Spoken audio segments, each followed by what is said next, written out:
গাইবান্ধার পলাশবাড়ীতে ৮২ ফুট লম্বা রামের মূর্তিটা কি একদিনে তৈরি হয়েছে? এটা কিন্তু মোটেও না। এই মূর্তিটা দেখলেই বোঝা যায় এটা কাজ করতে কমপক্ষে তাদের ১ বছরেরও বেশি সময় লাগছে। তো এখানে বছরকে বছর ভরে তারা কাজ করছে, এখানে ১ বছর না ২-৩ বছর যাবৎ তারা এখানে কাজ শুরু করছে এবং তারা আরও আগের থেকে এর পরিকল্পনা করতেছে। এগুলি কি সরকারের জানার বাইরে? সরকারের কর্মকর্তারা জানে না? মোটেও জানে না। জানে। হাসিনা সরকার গেছে, ডক্টর ইউনূস ক্ষমতায় ছিল, এখন বিএনপির তারেক রহমান ক্ষমতায় আসছে। কোনো সরকার কখনো কোনো কিছু বলে নাই, শুধুমাত্র সোশ্যাল মিডিয়াতে এর বক্তব্য। এগুলি কি আসলে এইভাবে করেই কি এর কোনো সমাধান? না, এর সমাধান এইভাবে না। কেননা আমাদের দেশের যে সরকার ব্যবস্থা, এটা প্রকৃতপক্ষে বিদেশি শক্তির দ্বারা পরিচালিত হয়ে থাকে। তো যতদিন পর্যন্ত বিদেশি শক্তি দ্বারা আমাদের দেশের এই সরকার ব্যবস্থা পরিচালিত হবে, ততদিন পর্যন্ত এর বিরুদ্ধে কেউ কোনো কিছু বলার ক্ষমতা রাখে না। শুধু জনগণ একটা কথা বলবেই আর সেটা হয়ে যাবে, কথাটা মোটেও বাস্তব না। আর আমাদের দেশের জনগণের ভিতরে বিশাল একটা শ্রেণী আছে যারা এখনো নিজের দেশের চাইতে পাশের দেশকে একটু বেশি ভালোবাসে। নিজের দেশের জনগণ মরে যাক, না খেয়ে মারা যাক, তাদের পেটে ভাত থাকুক, কর্ম থাকুক না থাকুক, কিন্তু পাশের দেশের কোনো অপমান তারা সহ্য করে না। এটা কিন্তু আমাদের দেশের একটা জনগোষ্ঠী, বিশাল বড় একটা জনগোষ্ঠী এখনো আছে। তো সেইখানে যদি এমন একটা সাপোর্ট তারা পায় বা বাইরের রাষ্ট্র সাপোর্ট পায়, তাহলে তারা তো একটা কিছু করতেই পারে। আর তাদের পলাশবাড়ির এই এরিয়াটা দরকার তাদের নিজেদের নিরাপত্তার জন্য। দিনের পর দিন, বছরের পর বছর তারা অন্য সরকারের মাধ্যমে চেষ্টা করছে, পারে নাই।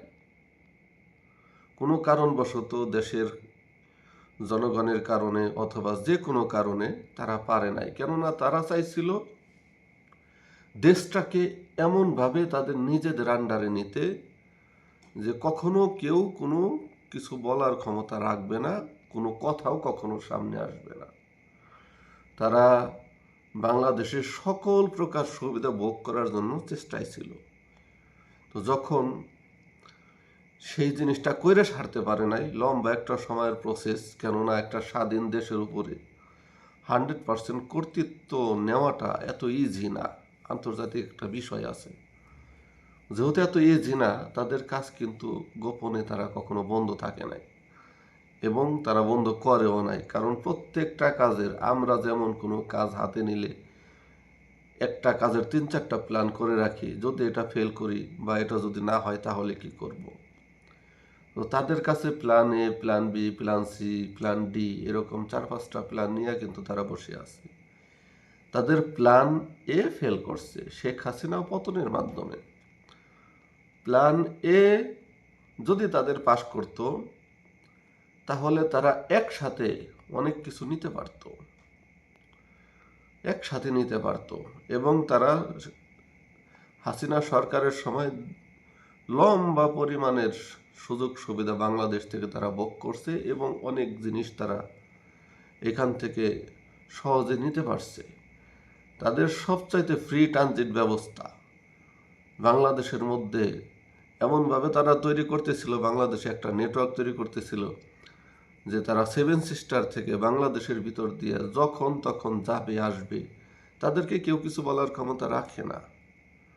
তাদের দেশের সেনাবাহিনী, পুলিশ বাহিনী, ডিফেন্স সিস্টেম এখান দিয়ে যাবে, তাদেরকে কেউ কোনো কিছু জিজ্ঞাসা করতে পারবে না বাংলাদেশের ভিতরে।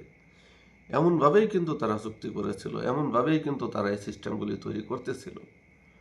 কিন্তু এটা ছিল তাদের প্ল্যান এ, ফেল করেছে হাসিনা পতনের মাধ্যমে।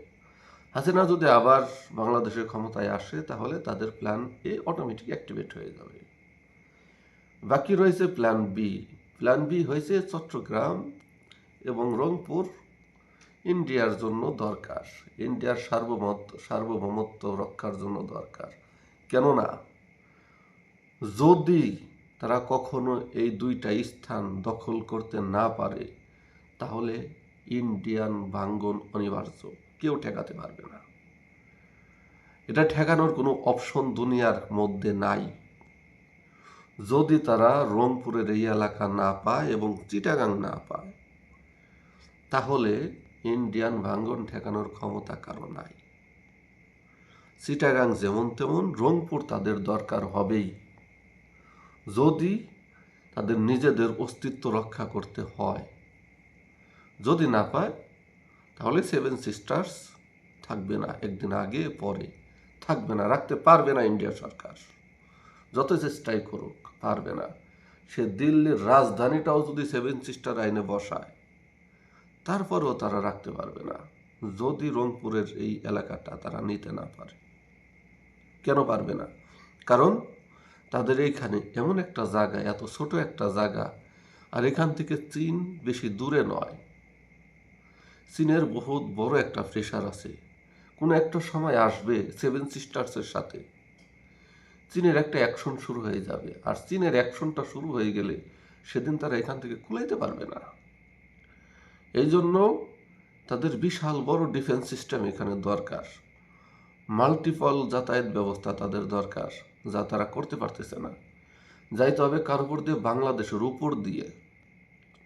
বাংলাদেশের উপর দিয়ে যদি তারা ইনস্ট্যান্ট ট্রানজিট না পায়, যদি বাংলাদেশ তাদেরকে সেই আকাশপথ ব্যবহার করতে না দেয়, সেই সুযোগটা যদি তারা তৈরি করে সারতে না পারে, তাহলে তো বাংলাদেশের তো ডিফেন্সে তারা ধরা খায় যাবে।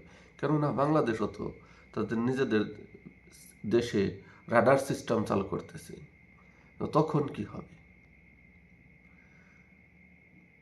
আমি কথা বলতেছিলাম রামের মূর্তি নিয়ে, কিন্তু চলে গেলাম অনেক কিছু। আসলে প্রকৃতপক্ষে এর সাথে এই কথাগুলি জড়িত ছিল। তো রামের মূর্তিটা ওইখানে বসানোই হয়েছে রংপুরকে নেবার জন্য। এটা তাদের একটা উদ্দেশ্য, মানে উদ্দেশ্য নিয়েই তারা এই কাজটা করছে, উদ্দেশ্য প্রণীত একটা কাজ।